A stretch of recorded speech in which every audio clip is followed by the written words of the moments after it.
मैं राजीव। तो महाराष्ट्र की सत्ता में कल बड़ा भूचाल तब आया जब रात को उद्धव ठाकरे ने सीएम पद से इस्तीफा दे दिया था। आप सबों ने देखा। उसके बाद सब यही मान रहे थे कि अब बीजेपी सरकार बनाने का दावा पेश करेगी और देवेंद्र फडणवीस सीएम बनेंगे।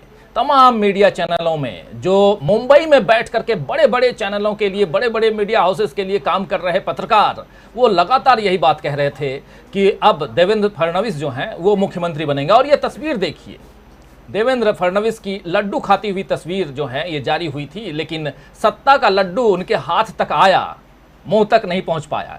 अभी आप देख भी रहे हैं। और दूसरी तस्वीर ये देखिए, इस तस्वीर में ये गोवा में है जो बागी गुट है यानी शिंदे गुट।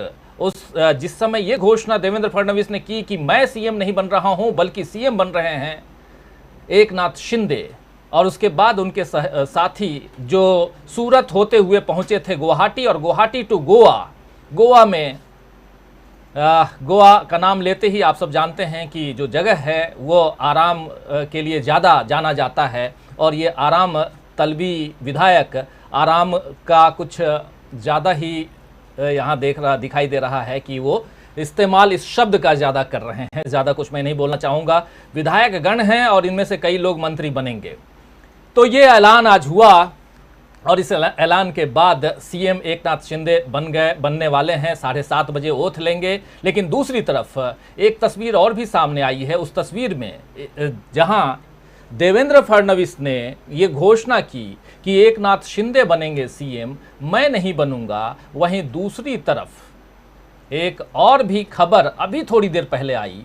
वो ट्विस्ट अलग है कि बीजेपी के केंद्रीय नेतृत्व के यानी बीजेपी के जो राष्ट्रीय अध्यक्ष हैं जेपी नड्डा, उन्होंने सबसे पहले आकर के बाइट मीडिया के सामने अपना बयान दर्ज कराया। उस बयान में ये कि एकनाथ शिंदे को मुख्यमंत्री हम लोग बनाने जा रहे हैं बीजेपी के सहयोग से, उनको बधाई हो। लेकिन साथ साथ ये भी कि हम चाहते हैं, केंद्रीय नेतृत्व ने निर्देशित किया है देवेंद्र फडणवीस को कि वो डिप्टी सीएम बने। तो ये डिप्टी सीएम देवेंद्र फडणवीस बनना चाहते हैं या नहीं, क्योंकि देवेंद्र फडणवीस ने ऐलान तो किया, उसके बाद से वो गायब हैं, उसके बाद से वो सामने नहीं आए। और ये लड्डू वाली जो बात मैं कह रहा था, वो लड्डू खाते खाते शायद देवेंद्र फडणवीस अलग दिखाई दे रहे हैं। तो बहुत सारी बातें हैं।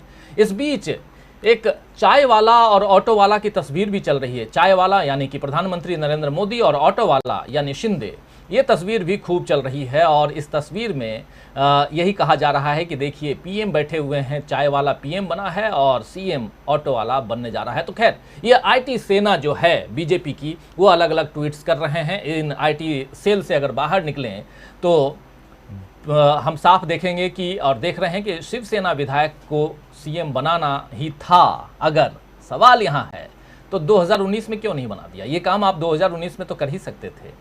एनसीपी और कांग्रेस के साथ सरकार में शिवसेना को आना ही नहीं पड़ता। तब आप 2.5 साल तक, ये बीजेपी के लिए है कि 2.5 साल तक आप विपक्ष में बैठ करके अब सत्ता पक्ष में, और उसमें भी सीएम पद शिवसेना के हाथ में।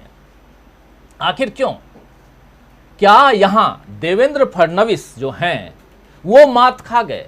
क्या केंद्रीय नेतृत्व न चाहते हुए कि देवेंद्र फडणवीस सीएम बने, ऐसा एक फरमान केंद्रीय नेतृत्व की तरफ से गया, और उस फरमान के बाद देवेंद्र फडणवीस को ये ऐलान करना पड़ा कि नहीं, मैं सीएम नहीं बन रहा हूं, एकनाथ शिंदे बन रहे हैं? या इसके पीछे की कहानी कुछ और है? क्या 11 तारीख को जो सुनवाई होगी सुप्रीम कोर्ट में, वो भी यहां कोई मामला है क्या? क्या 16 विधायकों की अयोग्यता का जो सवाल है वो भी यहां है क्या? क्या ये सब कुछ एक अलग तरह की स्क्रिप्ट के साथ चल रहा है? तो बहुत सारे सवाल हैं दोस्तों। ज़्यादा अपनी बात नहीं रखूंगा, सीधे आना चाहूँगा। हमारे साथ कुछ वरिष्ठ पत्रकारों का पैनल मौजूद हैं, उन सब के बीच चलेंगे और सबसे पहले उन सब का परिचय करवाऊँ। आप स्क्रीन पर देख रहे हैं 6 वरिष्ठ पत्रकार यहाँ मौजूद हैं। डॉक्टर राकेश पाठक जी हैं हमारे साथ में जुड़े हुए। डॉक्टर राकेश पाठक जी, आपका स्वागत करता हूँ। हमारे साथ जुड़े हुए हैं प्रशांत टंडन जी। प्रशांत जी, आपका स्वागत है। अमलेंदु उपाध्याय जी जुड़े हुए हैं। अमलेंदु जी, जी, आपका स्वागत है। स्वागत करता हूं सुनील शुक्ल जी, आपका बहुत बहुत स्वागत है। जेपी सिंह साहब जुड़े हुए हैं, आपका स्वागत करता हूं। और साथ में सीधे मुंबई से जुड़े हुए हैं हमारे साथी धनंजय कुमार जी, लगातार अपनी कुछ बातों पर अडिग रहे। और कल रात को भी जब हम लोग स्पेशल बुलेटिन 10:30 बजे लेकर के आए थे, उस वक्त भी जो कुछ बातें रख रहे थे धनंजय जी और साथ में प्रशांत टंडन जी, इन लोगों की बातों से ही शुरुआत करना चाहूँगा। सबसे पहले धनंजय जी, आपके पास ही आना चाहूँगा। थोड़े मायूस दिख रहे हैं, क्या कारण है धनंजय जी कि थोड़ा जो चेहरा जो है थोड़ा उदास दिख रहा है? कुछ गड़बड़ चल रहा है क्या मुंबई में? बारिश तो अच्छी हो रही है, अब दिल्ली में भी बारिश हो रही है। रात को मैं कह भी रहा था कि जरा इधर भिजवा दीजिए और आपने भिजवा दिया है। बारिश हो रही है दिल्ली में भी। देखिए क्या है, कल से इतना तेजी से घटनाक्रम बदला है कि दिमाग जो है एकदम पंचर हो गया है। इतना सारा आप कैसे सोच पाएंगे? पता नहीं कैसे कौन कहां प्लान कर रहे हैं, लेकिन इस पूरी प्लानिंग में देखिए कि हम बार बार आपको बता रहे थे कि इस पूरी लड़ाई में उद्धव ठाकरे मजबूत बन के उभरेंगे, और वापस आप सामने देख रहे हैं। इसमें मुझे लग रहा है कि जो उद्धव ठाकरे जी ने इस्तीफा दिया है, उसने गेम गड़बड़ा दिया है इनका।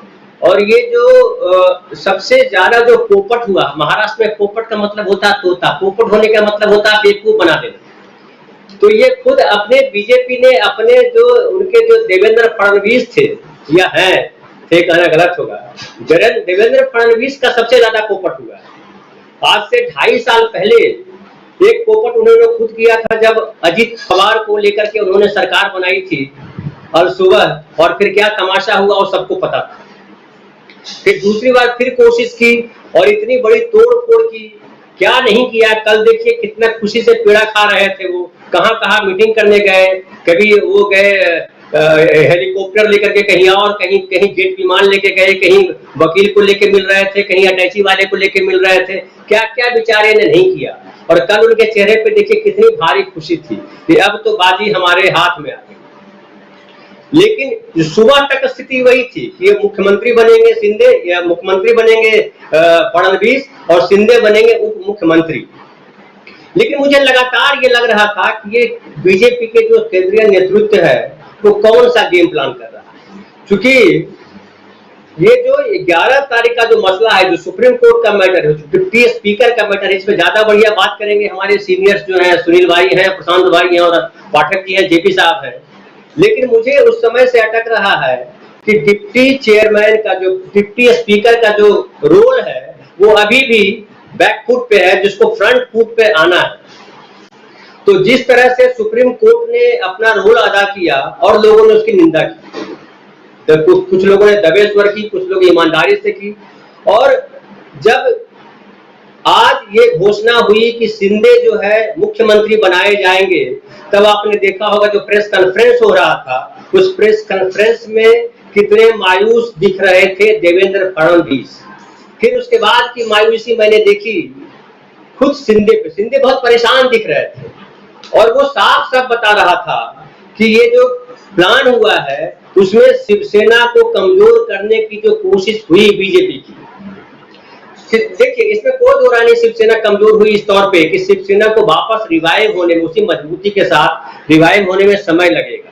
क्योंकि एक साथ आप उनके, अगर समझिए आधे विधायकों को भी आप तोड़ लेते हैं तो किसी भी आदमी की शक्ति घट जाएगी। लेकिन नैतिकता के धरातल पर देखिए, या जिस लेवल पे उद्धव ठाकरे अपनी शिवसेना को ले जाना चाह रहे हैं, एक तरह से कामयाब हुए। उन्होंने राष्ट्रीय विमर्श में शिवसेना को खड़ा कर दिया, और जो बौद्धिक लोग कहलाते थे, उन बौद्धिक लोगों ने भी एक्सेप्ट किया कि उद्धव ठाकरे का जो 2.5 साल का ये डिप्टी सीएम बनने से पहले इन्होंने इनकार कर दिया था, लेकिन शिंदे के साथ फडणवीस भी लेंगे शपथ। ये ब्रेकिंग आपके सामने हम दे रहे हैं। शिंदे की सरकार में फडणवीस